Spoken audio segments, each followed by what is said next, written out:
Good morning, everybody. Welcome to the Refinement Mastermind call. We do this Monday through Friday, Wednesdays on YouTube, and the rest of the time we do it privately on Patreon. I am going to announce that this is the last month that I'm going to be doing this call Monday through Friday.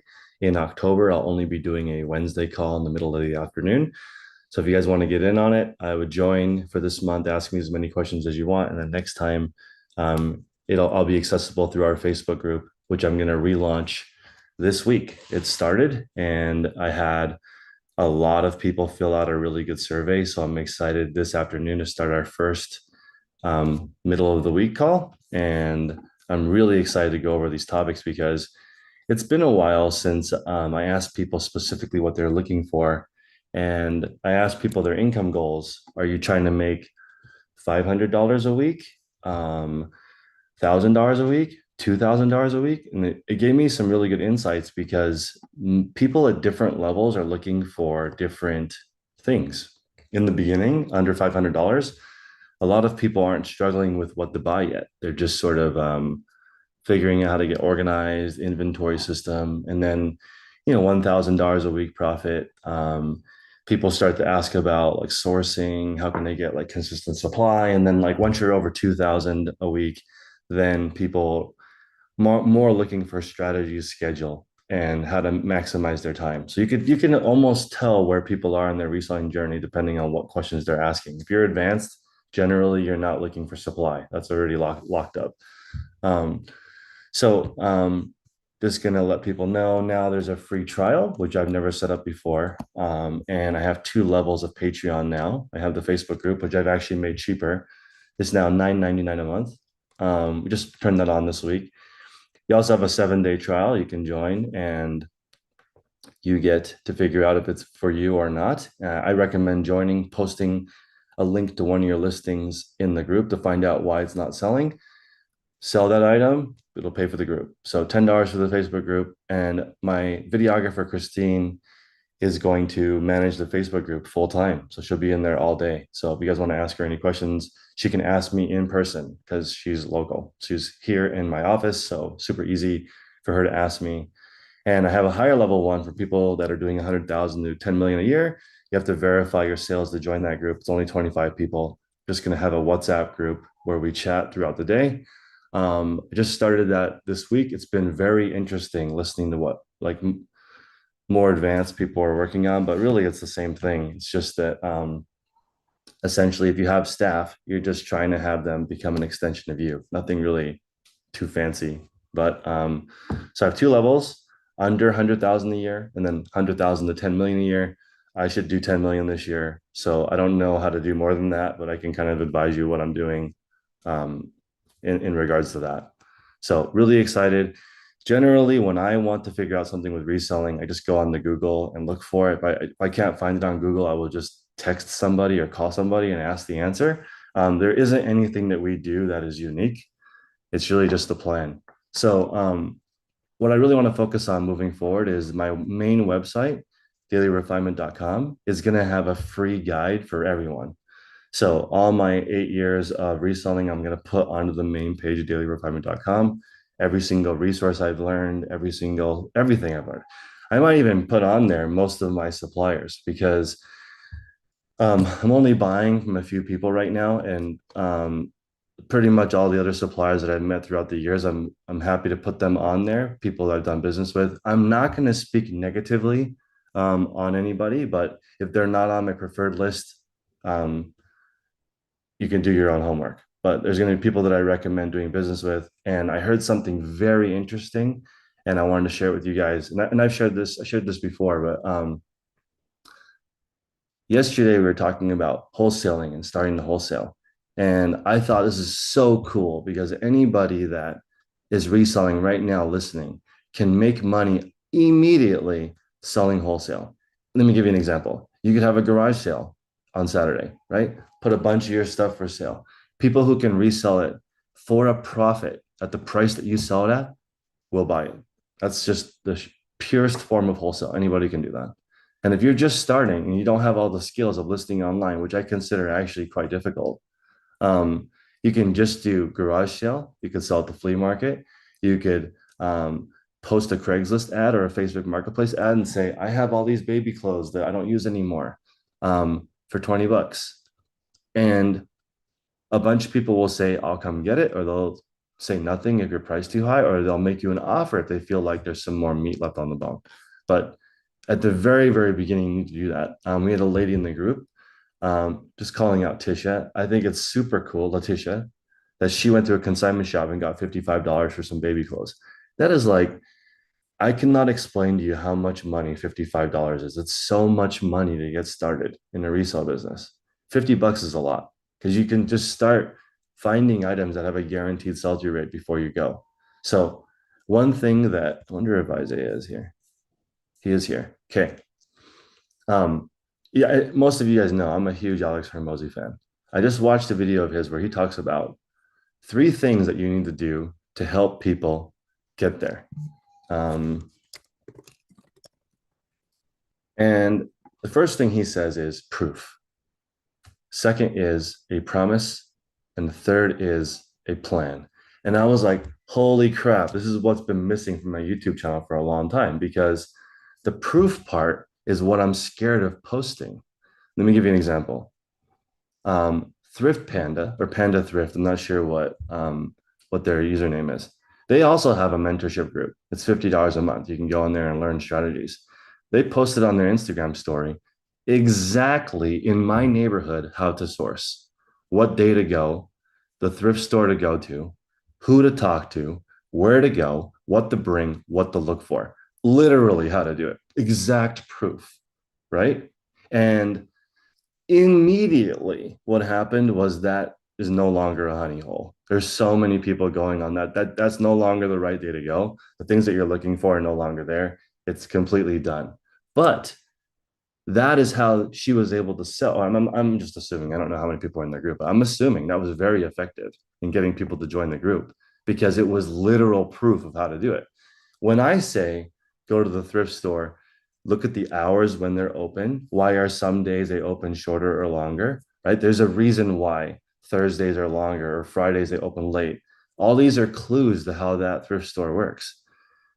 Spend a whole day there, go for a whole week, go for a whole month, go for a whole year, figure out how it works. The reason why I say that is because then you can have the advantage and nobody else can.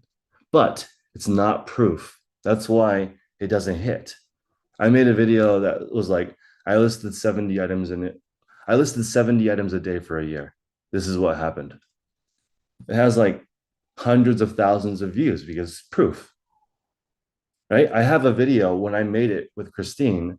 I was like, this video is going to have hundreds of thousands of views, but not right away. And it was called The Best Clothing Brands That Sell for Me. At first, nobody cared. But over the course of the last couple of years, the videos made like $20,000 in ad revenue, and hundreds of thousands of people have watched it because you may not know what brands to buy. And you go to that video and watch. The problem is that's not really how it works because you want to be ahead of the curve. And what I want to do is teach people how to fish. So now I know what to do. I'm just going to show proof over and over again on my YouTube channel. And I'm down for that because this is the part that was really kind of a slap to my face, but it's totally true. In most of my top performing videos, I'm not in it. How egotistical am I to think that my YouTube channel is about me? It's not. The videos that have the best information are the ones that do the best. So I can definitely do that. I can provide the best information for people and give you more than just what I think is what people need, which is the rough outline. Like, I'm going to share one story that really, really, really affected me. Okay. So I've been a parent for 3.5 years now. Twice I have seen parenting on a different level that blew my mind. One, my friend, his son was not having a good day. He was and he was having a rough day. He was throwing a tantrum. His wife got down and said, I know that you're going through this right now. We have to leave, right? So it's okay. Let me know what I can do to help. And when she started talking, his behavior and attitude changed. He relaxed. He was like, okay, I understand. And he was like, I'm not feeling good because we're in a rush and whatever. There was like, the kid wasn't feeling good. And that he could tell that his mom cared, and he completely changed 180 because he could tell his mom changed. His mom did not one time say, "We're late, we're in a hurry, why are you always like this?" It wasn't about her, just about the kid, purely about the kid. I saw that happen again 2 days ago with a dad did it. Kid was really acting up. The dad walked over there, um, cared for the child, and the child turned it off. Was like, "Oh, I'm so sorry. I was out of line." The kid just, not in a way where you're like, you could yell at your kid and they'll stop, but that's different than me telling you guys, "Hey, if you don't list, you're gonna be broke and lonely." That doesn't work, right? Somehow resellers need to understand. I truly do care. That's why I'm not saying this is literally how to do it, but I do get it. People literally want to know, what does it look like step by step, A through Z? How do I do it? Where do I go? Who do I talk to? You have a supplier? What's their phone number and minimum order quantity? I get that question so often, right? Yesterday, for the first time ever, I did a wholesale deal over 1,000 pieces. I've never done that. If you guys have been watching me for the past couple of years, all I've been trying to do is just sell quantities of five or less. Sometimes I sell up to 50, but yesterday I sold 1,000 units to one person, right? And I was like, okay, what are you looking to do? Like, what is your plan? And they're like, okay, I plan to sell 1,000 units of these on eBay and Poshmark. Here's my store. And I was like, okay, cool. I'm going to leave a lot of meat on the bone for this. I'm going to pay for shipping, or most of shipping. Because I just want this person to be able to reorder. And I was just thinking, for my wholesale business, all of the wholesalers that I work with that are successful, they have like less than 20 clients. They don't wholesale to everyone. They only wholesale to some people because they actually know what they're looking for. That's what I would like to do. I don't want this group to be bigger. I want to actually deliver what people are looking for. So now I finally get it. The how to do it is the proof part. The problem is that I just need to get people to understand that the proof that I give you will only work yesterday. You need to make your own proof for today and tomorrow. I can give you yesterday's proof. That's what I'm going to focus on. I went back and watched after I watched Alex Hormozy say that proof is how you sell stuff, not you. I went back and looked at all my videos that hit. I'm not in any of them. It's literally me with the camera facing away from me talking about what's happening,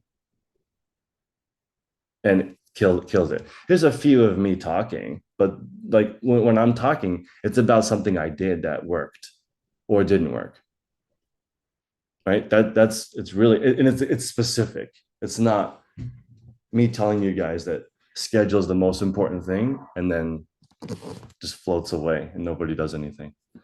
And the most like amazing thing over the last 7 years is sometimes people ask me a direct question and I give them a direct answer and they don't write it down or do it. And now I know that I want to be more receptive. So I want people to, like, when I'm talking, to actually receive it. So I got to show I care a lot more. I want to, so that's the key. So um, I've been working with like a coach for a while, and let me give you guys a couple of things. There's something I didn't know until yesterday. Coaching is for something specific short term. So Vince might say, Chris, I want to double my sales in the next 90 days. That's very clear. It's going to probably have some homework. Like, let's figure out how much money you're making now. What does twice the income in 90 days look like? Is it twice as much listing? Probably not, because Vince has a family. Vince doesn't have twice as much time to list. It's probably something like one better supplier or three additional suppliers and a little bit more expensive ASP, or the same number of listings, but maybe one listing has quantity of 10 or something to actually achieve that. It wouldn't be list twice as many items in twice as much time. Most people don't do that, but that would be the coaching plan. Therapy is ongoing. Did you guys know this? Coaching is for a specific goal. That's what I want. You guys tell me how much money you want to make and how long. Therapy is what most people need. It's like, I can't get my listings done. Yo, if you know how to do it and you don't get your listings done, that's not a coaching problem. That's like a therapy problem. That's like you are the problem, right? And I didn't realize the difference until yesterday. Because yesterday I was talking to the lady, my coach, and she's like, I think what you're looking for is actually parenting coach, parenting um, advice. I think your business seems fine. Your relationships seem fine. I think you just want to be a better dad. That's my like gathering from talking to you. And I was like, that's interesting. But that's like maybe where my focus is at. But she's like, this is a coaching thing. What is a better dad? And I was like, oh, I want to be more present when I'm at home. She's like, okay, cool. So we have 12 sessions. At the end, you need to be way more present with your kids, not distracted. Work needs to be done. So you're not thinking about anything except for your kid. Because that's what I noticed with the two parents that blew my mind. All they cared about was their kid, and their kid totally received that. Because I watch these TikToks where parents yell at their kids and their kids immediately do what they say. That's not long term. If your kids know you care, it's completely different. So that's what I want. I want people to change because they know that I care. And showing people exactly how to do it, that's okay. But I'm just going to let people know this will not work today. Worked yesterday, but won't work. I'm sorry, worked yesterday, but won't work today. I'll just show that instead of telling people what will work today, which is figuring it out. The I'm just going to show you what worked yesterday. Therapy is what people really need. There's a big difference between therapy and coaching. Coaching is what I want to do, right? Sometimes people are like, oh, I just can't get my schedule together, and I think to myself, if you're looking for a coach, that's just like, what do you need to do today? Let's write it down and then go do it. But if you're like feeling lethargic and a little depressed and not happy about where you are in your life and wondering if it's too late to make a difference in your life and all these people around you are doing better, then that is not a coaching problem, right? Because I mean, all I can say is that you get to rewrite your story today, right? That was before you. I don't care about before you. Don't let before you mess up today you and tomorrow you. Let's just work on it. So I'm pretty jazzed. I'm going to give you guys another example of what I'm working on today. Um, I have a staff, so my goal is um, it's kind of lofty. My goal is to do $1 million revenue per employee, and I'm not there, but I'm like 500K per employee.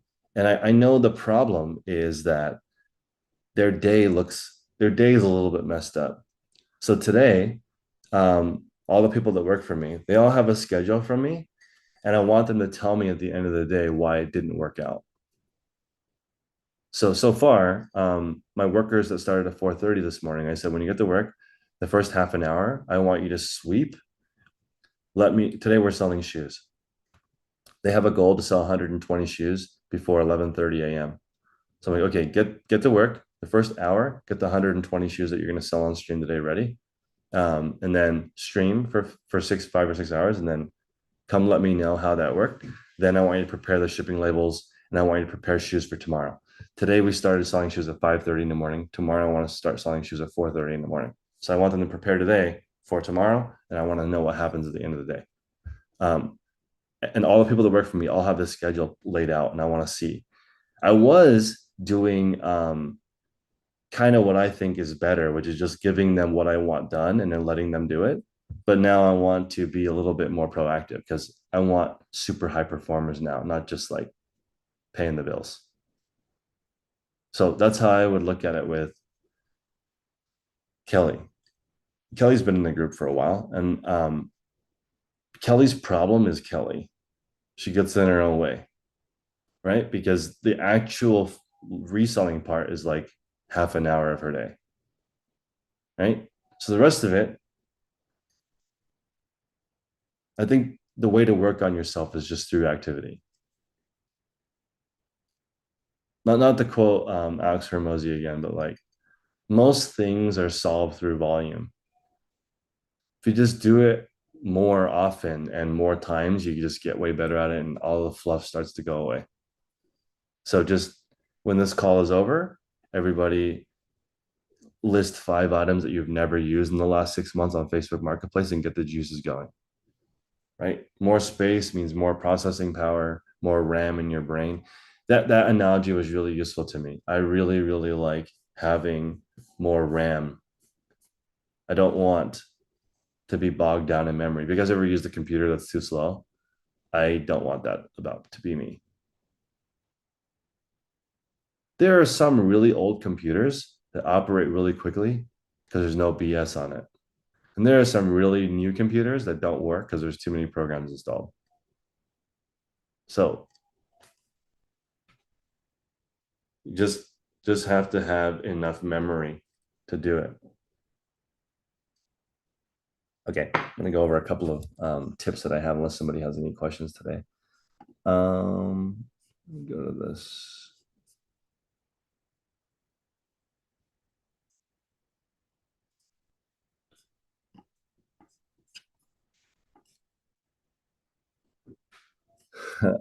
So I'm running this list right now of things that work.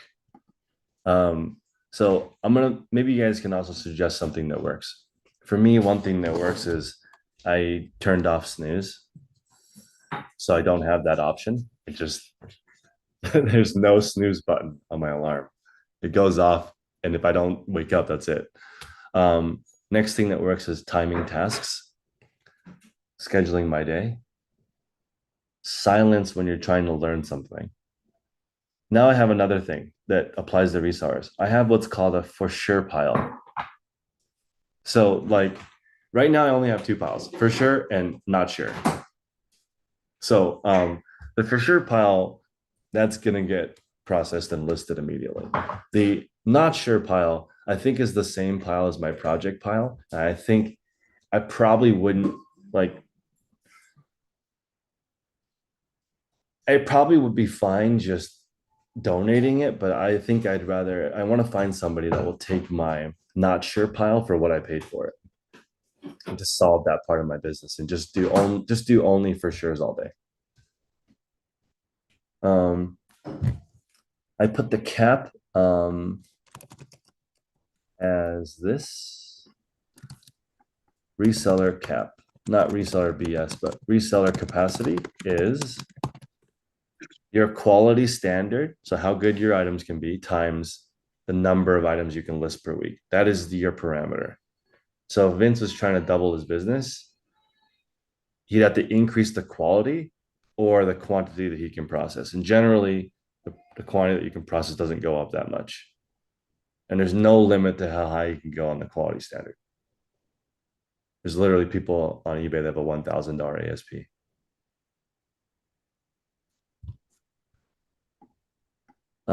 I have optimizing your route.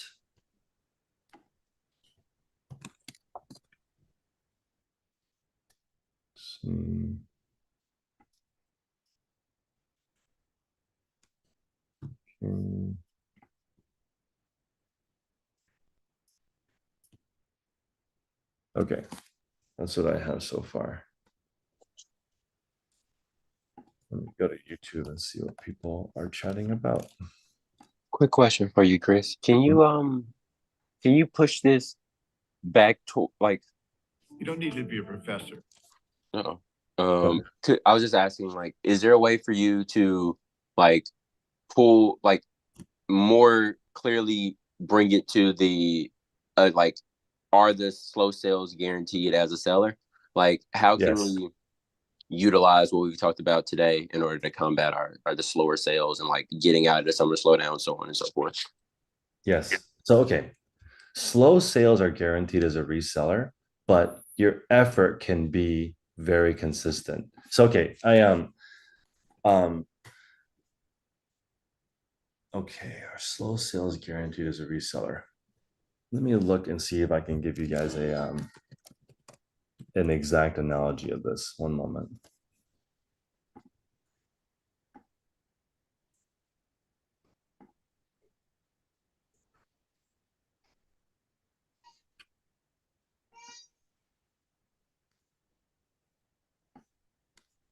I think I probably can. Let me see.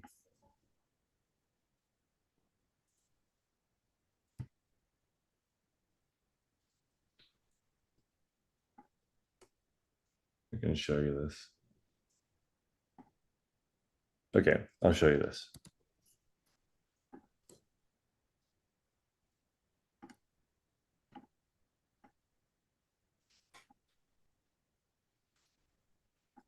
Okay, so this is one of my accounts on Whatnot, and I have 6.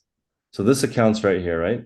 In the last 2 weeks, I've done 133,000. So it's roughly $10,000 a day on this account, right? Look at how much the sales vary. Every single day we do the exact same thing. Look at how different the sales are. Right? This should be a clear indicator that you really don't have any control over how many customers you have, only your effort. It almost looks like a pattern a little bit though. On the weekends, a little higher. But it's not the same every day though. Like I'm not going to judge my business based on this really good day over 20,000 or this really bad day 3,000.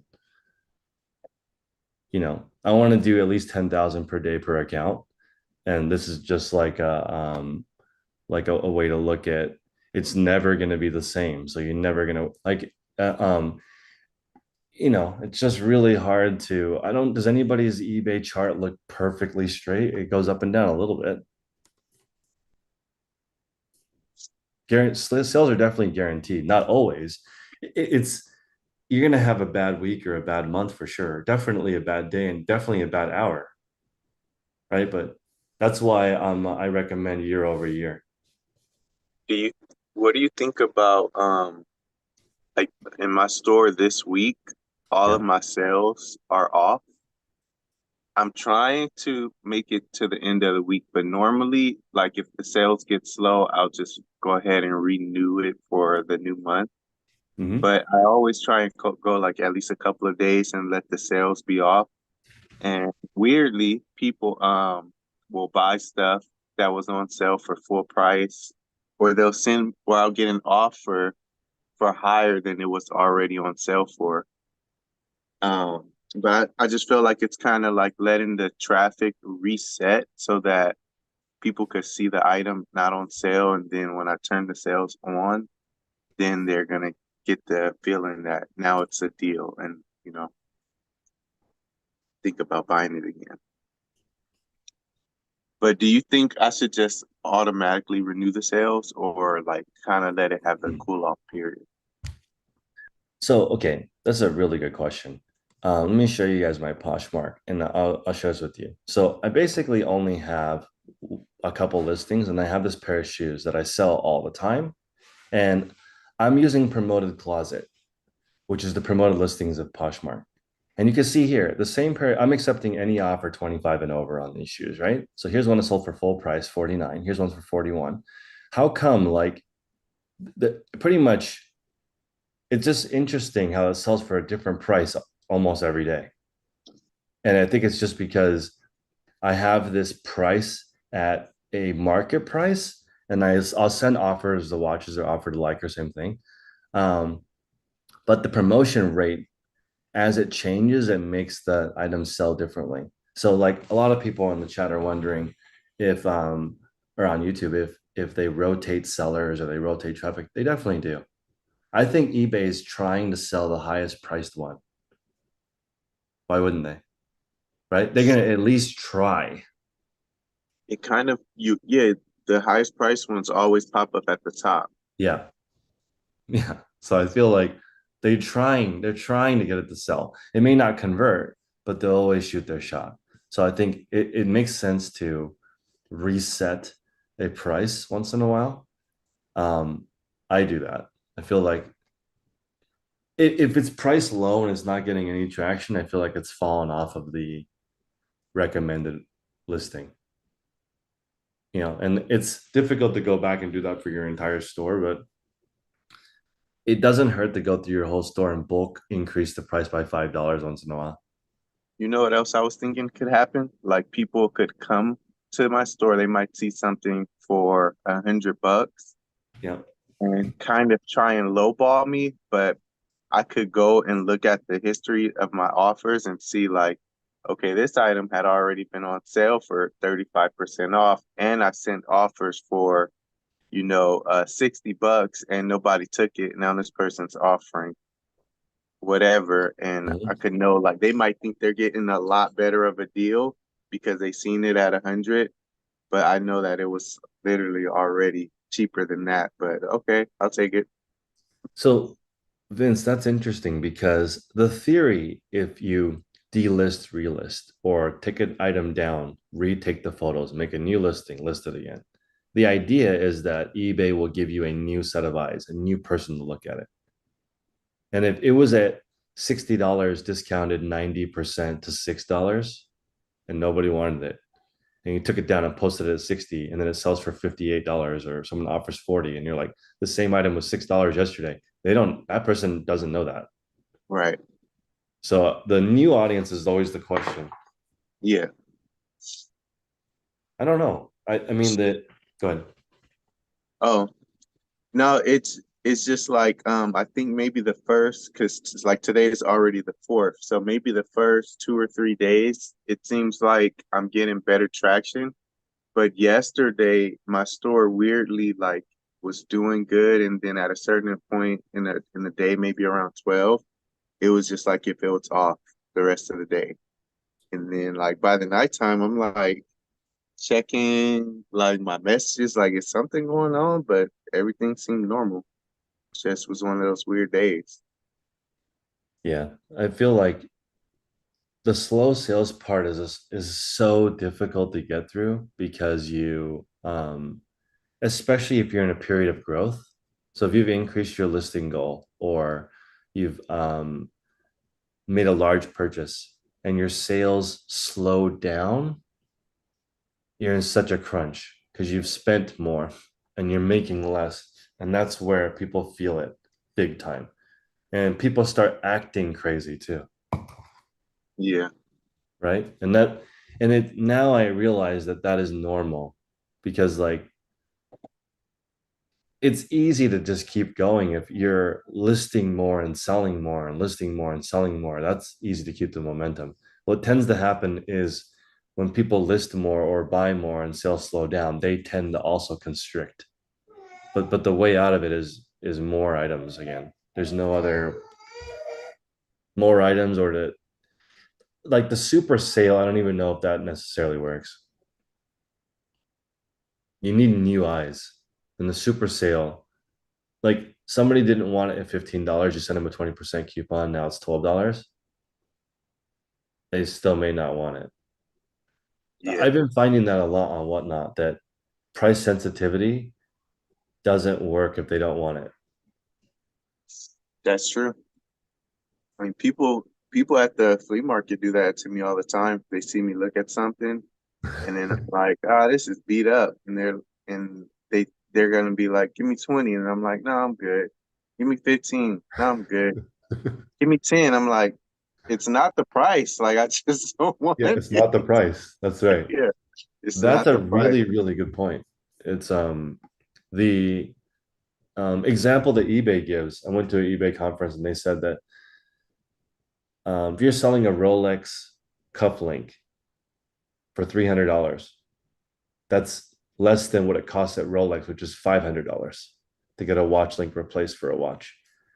If you discount it to $20, you still might not sell it. You need somebody who needs that. And there's not people that are on eBay looking to flip those either. You're not, there's no wholesale buyer for that. There's no retail buyer for that. You have an item that's just in the ether of eBay.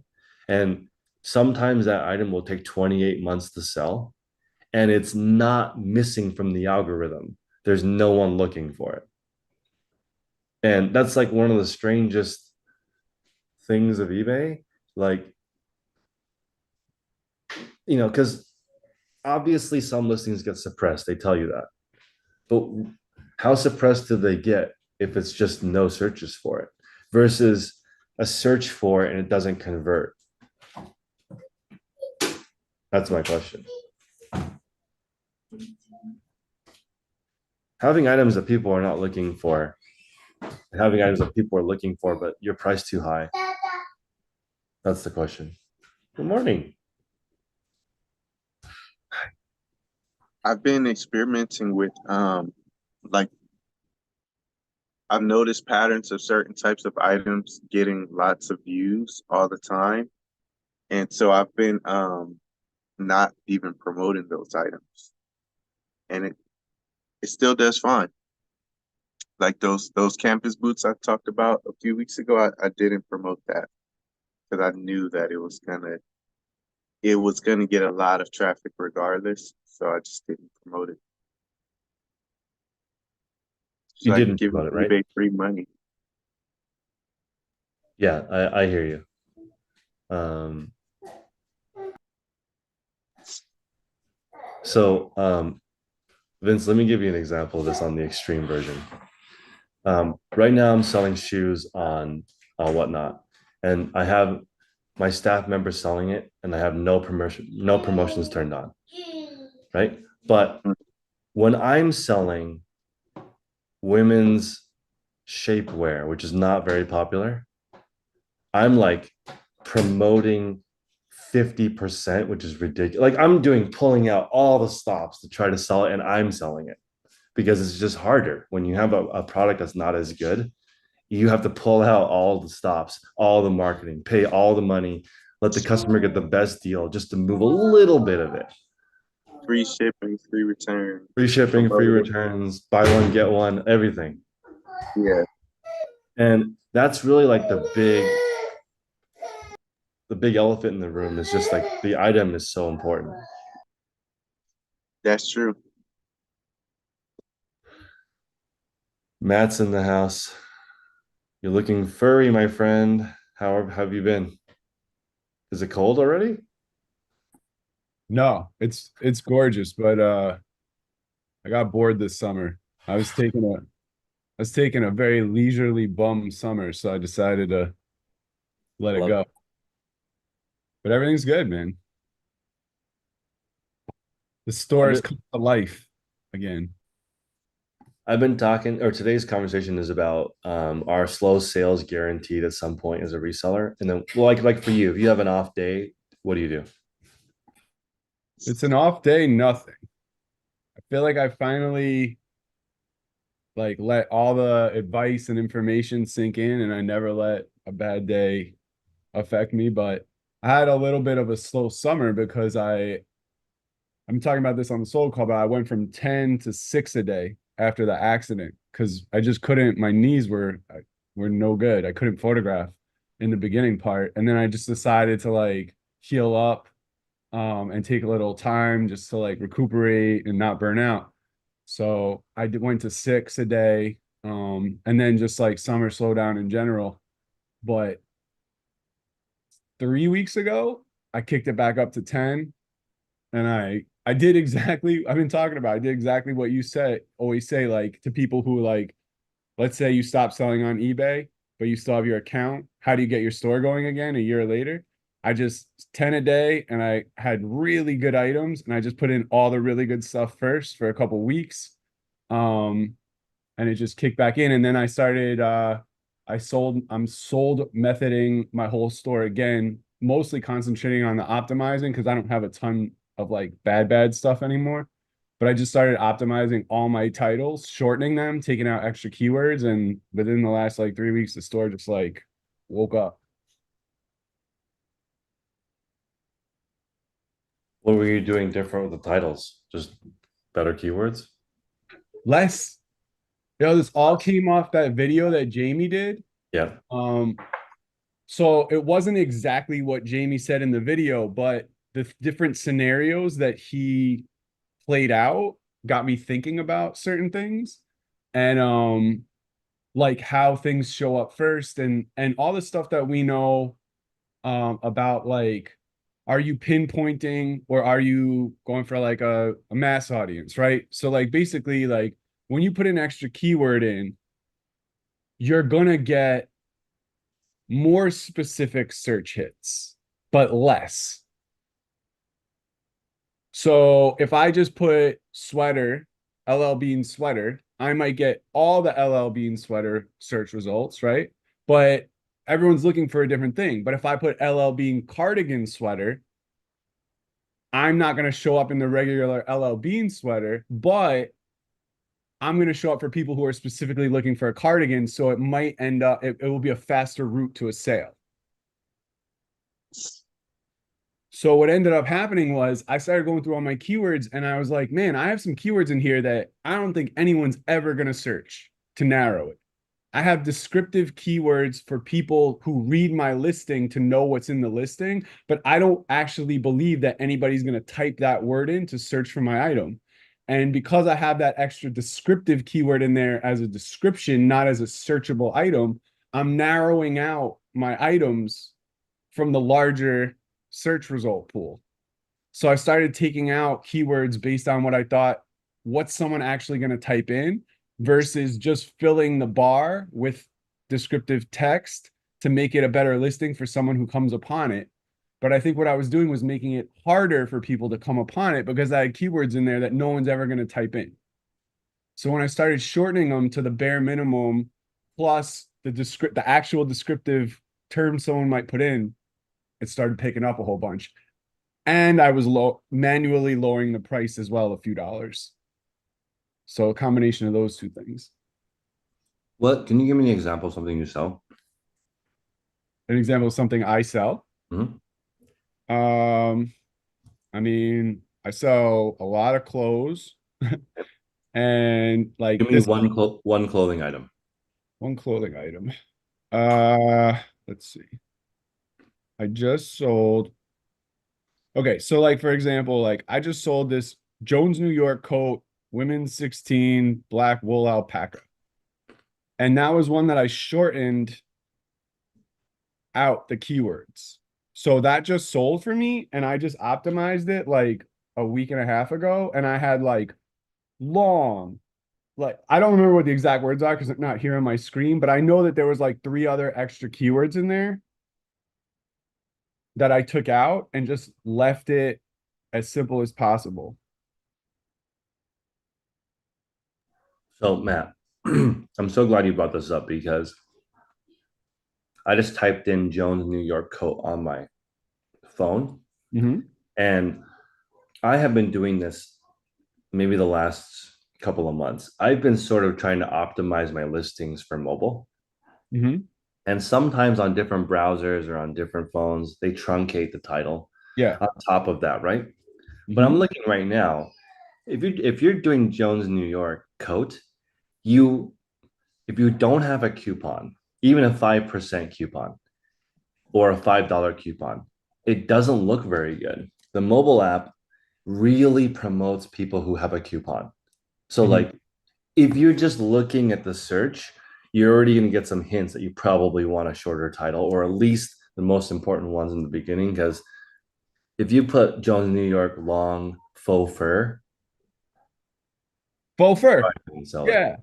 I think I probably had that in there. I took out faux fur from a lot of titles last like a week ago. I don't know if it was this one because this one's alpaca, but other ones. Because Isaiah was asking about a word that someone may never type in. Faux is a word that no one will type in. Absolutely. Fur, 100%. And But people have said, faux. it's better to say vegetarian fur. There's other ways to say it, but I don't, if I'm going off, like, let's say I'm looking for something, me personally, I don't think I'm typing those words in. That doesn't mean no one on the planet will, but for me personally, I don't think I'm going to search it that way. I went to Amazon to do some keyword research, Isaiah, because I've been selling throws, blankets, right? Luxury throw sounds a lot better than faux fur blanket, Right. right? And those words are actually searched. Luxury throw sounds expensive. So, like when you look at how people are marketing the words, luxury is also not a word people would type in, but it looks good on the short words that people see when they're scrolling. So sometimes words that look nice that don't rank don't hurt you because the problem would be somebody typing in luxury blanket and they see your luxury blanket and they don't buy it, right? But if they type in blanket and see it and see yours and yours is luxury and end up buying yours, then you're like super duper winning because you didn't waste that keyword. I'm sorry, that word is there, but it didn't count against you. So there's just like I Like don't know. I feel like go ahead. just to the I guess I that's Isaiah to the comment in it. Like I would put on like polo shirts or some other stuff, like the texture, like peak. I took that out because I don't that to me feels more like a seller term than a buyer term. I didn't know peak until I started reselling. I mean, I knew like I would say like, you know, I know the difference between the textured polo and the smooth polo, but I would never say like, oh, it's a peak polo, you know, yada yada yada. Um, and so I started just taking out those terms that I didn't that were descriptive since I had the wrong idea about the title for a while. I always felt like because I come from the book world, so I was literally like putting in metadata into Amazon that you know would try and be searchable. So I'm used to trying to describe the item in terms of like almost like it's the salesmanship, not necessarily off SEO. So for me, I wanted my titles to be the most descriptive they could be as far as someone's going to search this and know exactly what the item is straight off the title. But because it's a searchable title and the way the eBay algorithm is, I think the more you have in there, it actually will make it less searchable if you have some words in there that aren't helpful at all. So what I tried to do was I was like copying and pasting, like or cut and pasting, taking those descriptive terms that aren't going to get searched out of the title and putting them in the description because you still want to have that information in there.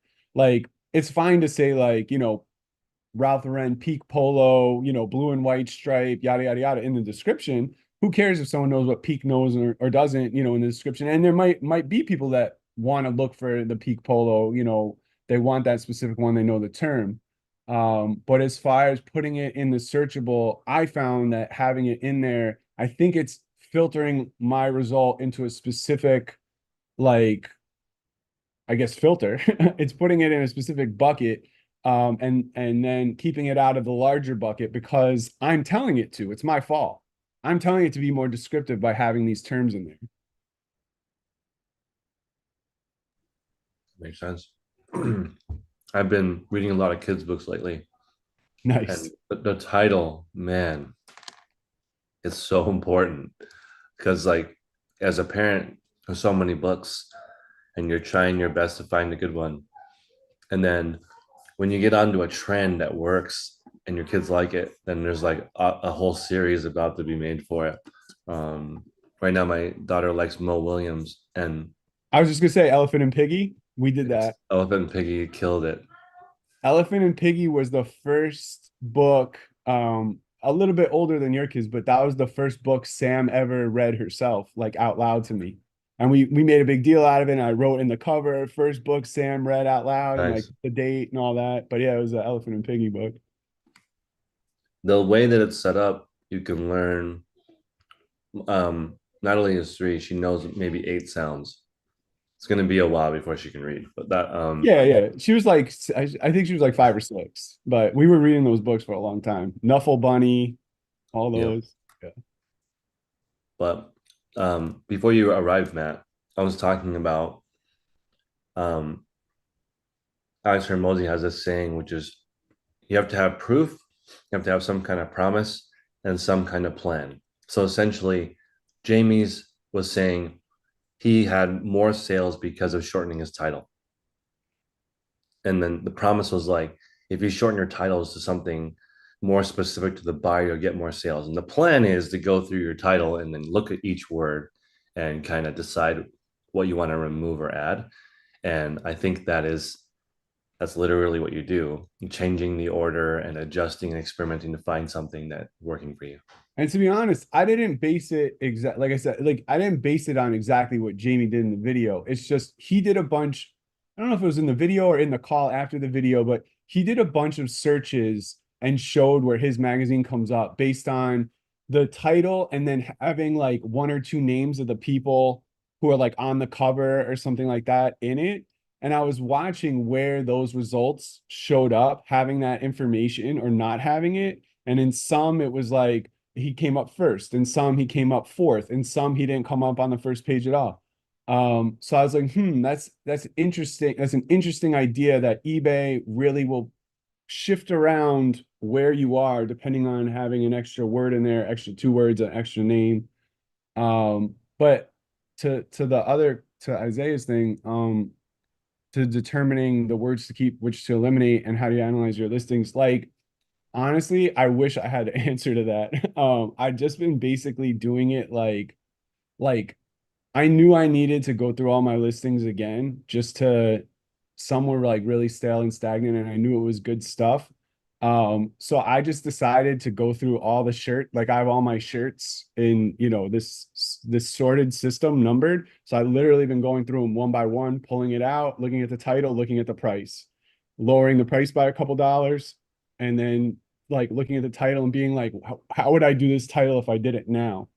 Um, so, and then just basing it on like ideas that I have of like, if I was to sit down on the computer and search for this shirt, like what would I type in? So like there's not, I don't have like a scientific method to it per se. And I don't, if there was one, like I would love it. I'd love to have it, but it's been more just like basing it off like gut instinct and some terms that like, because I only joined the group a year ago, like literally like a year ago, like 4 days ago. And there was so much terminology that I learned just about clothing and shoes and all that from being in the group, that like I kind of, and it's not to say that that was like pointless or useless, or that like you shouldn't keyword stuff. Like so much of it is gold, but there's like a certain percent of it where it's like inside baseball. And I realize when I talk about clothes now, I talk about someone who works in the clothing industry. Like I don't talk about clothes the way I used to when I did it when I was just like a regular consumer. So there's like a bunch of like terminology, like when someone finds a shirt and I'm like, oh man, that's sick, single stitch, raglan sleeve, blah blah blah blah blah. I'm like, wait, like who am I? Like I sound like somebody who like works in a, in a garment designing um office. So it's just trying to like figure out the line of like what's someone actually gonna type in versus like just knowing the name of something and using it, but it's not actually helpful. I just Googled it, and this is a really cool article. I'm going to share it based on what just Matt just said. So look at this. If you have a shorter title, it reaches the largest group of readers. And if you have a really long title, I mean, you have to read the article to get all this. I'll put it in the chat. But a longer title, you're going to be reaching a more specific person, but they're more likely to be exactly what they're looking for. So if Vince says I'm selling cowboy boots, anybody can click on that. But like vintage, alligator, yellow, that eliminates 99% of people. So shorter title would definitely mean wider reach, not necessarily more conversion though. What do you think about this though? More specific search, a person that's doing a more specific search will be willing to pay more than somebody that's doing a general search. 100%. So if we go do this, right? Let's the example given by eBay is Ray Dunn mug.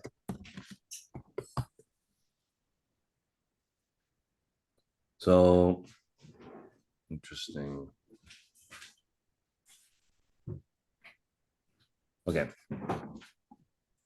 Almost always the listings that this is only 3. I guess there's not one super big selling one right now. But generally, this short of a title, look at how cheap the items are. Right? But if it was like, try and find a good one.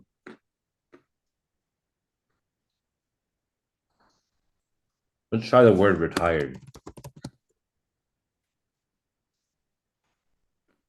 Let's go best match.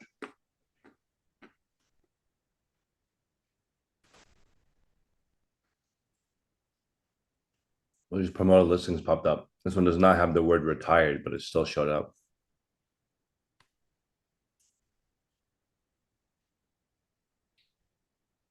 Good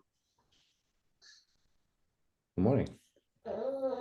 Let's see. I wanted to say about the keywords thing too. Yep. I noticed there's certain keywords that eBay has programmed the algorithm to interchange. Like I don't know if it's only with colors and certain common words, but like if you put burgundy, it'll show you like red, it'll, or like certain tan is brown. So certain words it will group together. You might search for men's cardigan and you might just see regular sweaters. I don't know. That one probably not, but Well, you'd probably see you'd see promoted. Like you'd see, if you type cardigan sweaters, you'd see just some regular promoted sweaters or something like that. But I like all this isn't to say like strip out all the keywords. Like I think there's a nice middle ground that I wasn't in for most of my stuff where it's the appropriate amount of keywords. I was loading, I was trying to fill every empty character because I thought that that's what you're supposed to do. Like, oh, eBay gives you character limit, fill it. It'll help your listings. They'll be more descriptive. And while that helps with the description, and maybe it helps you find the one buyer that's looking for your exact thing, it's narrowing out the hundreds of thousands of other buyers who might be looking for something close to your thing. So like I didn't take cardigan out of any of my listings. I kept cardigan in. I keep the color in. I keep but I did take generic pattern words out. So like geometric, I took that out. That's in the item specifics. So I'm confident that like if someone searches like, and unless it's like a Kuji or something, like where the brand level is very high. But you find a lot, I find a lot of vintage like Kuji-esque sweaters, the other brands, the Mondos, the other brands that aren't Kuji brand. I don't put geometric in the title because I don't think anyone's searching unless you're a reseller and you're trying to snipe my item. I don't know that anyone's typing in geometric for one of those sweaters. I think they're typing in Cosby, Biggie, 3D, Fuji, any of that stuff. So I like that's an example of a word I was taking out of the title. Um, and it was something that I had in like the item specifics.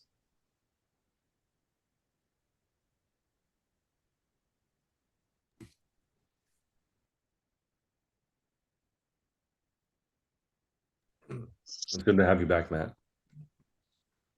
Yeah, man, I've been watching. Been watching them. I'm excited. There's been like the it just reselling has changed so much. I feel like now it's so heavily the item. Just like we just gotta spend all our time looking for the best stuff. That's like most of it. I was watching the call from Friday after, and the thing you said about when you were talking about photography, and you were like, a good picture is just a clear picture. The item is the thing, like the item's the good thing. It's not the photograph. I was like, you put something into words.